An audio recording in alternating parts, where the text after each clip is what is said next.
ত্রয়োদশ জাতীয় সংসদ নির্বাচনে খুলনা বিভাগের 10 জেলায় 36 আসনের মধ্যে 25টিতেই জয় পেয়েছে জামায়াত। যদিও সংসদে যাওয়ার টিকিট পাননি দলের কেন্দ্রীয় সেক্রেটারি জেনারেল মিয়া গোলাম পরোয়ার। অন্যদিকে বিএনপি 11টি আসনে জয় পেলেও হেভিওয়েট অনেক প্রার্থী ধরাশয়ী হয়েছেন। রাজনৈতিক পট পরিবর্তনের পর দলের নেতাকর্মীদের শৃঙ্খলা বিরোধী কাজ ভোটারদের দূরে সরিয়ে দিয়েছে বলে মনে করেন ধানের শীষের পরাজিত প্রার্থীরা। অরেঞ্জ সহ বিভিন্ন ফ্লেভারে প্রাণ ললিপপ জুসি জুসি ওয়ার্ল্ড। গেল ত্রয়োদশ জাতীয় সংসদ নির্বাচনে খুলনা বিভাগে ধরাশায়ী হয়েছেন বিএনপির অনেক হেভিওয়েট প্রার্থী। বিভাগের 36টি আসনের 25টি দখলে নিয়েছে জামায়াত। বিভাগে ভালো করলেও খুলনা জেলায় তেমন সুবিধা করতে পারেনি দাঁড়িপাল্লা।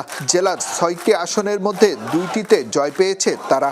যদিও ধানের শীষের ঘাঁটি খুলনা 2 আসনে হানা দিয়ে বিএনপির শক্তি অনেকটা দুর্বল করে দিয়েছে।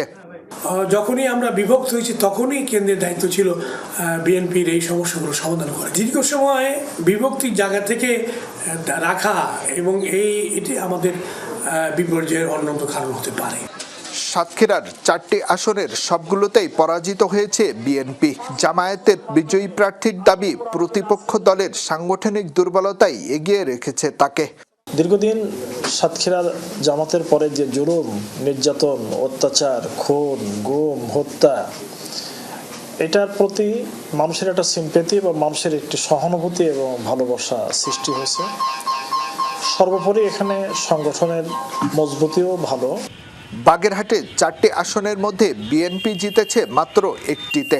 নড়াইলে 2টি আসন ভাগাভাগি করে নিয়েছে বিএনপি ও জামায়াত। ঝিনাইদহ ও যশোরে 1টি করে আসন জিতেছে বিএনপি। কুষ্টিয়াতেও সুবিধা করতে পারেনি ধানের শীষ।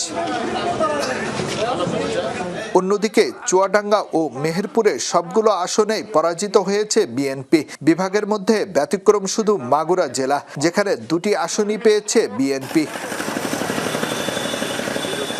খুলনা বিভাগে দাঁড়িপাল্লার ভূমিধস বিজয়ের মধ্যেও জামায়াত নেতাকর্মীদের মাঝে হতাশা ছড়িয়েছে দলের কেন্দ্রীয় সেক্রেটারি জেনারেল মিয়া গোলাম পরোয়ারের হার। 2001 সালে খুলনা 5 আসন থেকে নির্বাচিত সংসদ সদস্যের পরাজয় মেনে নিতে পারছেন না দলের নেতাকর্মীরা।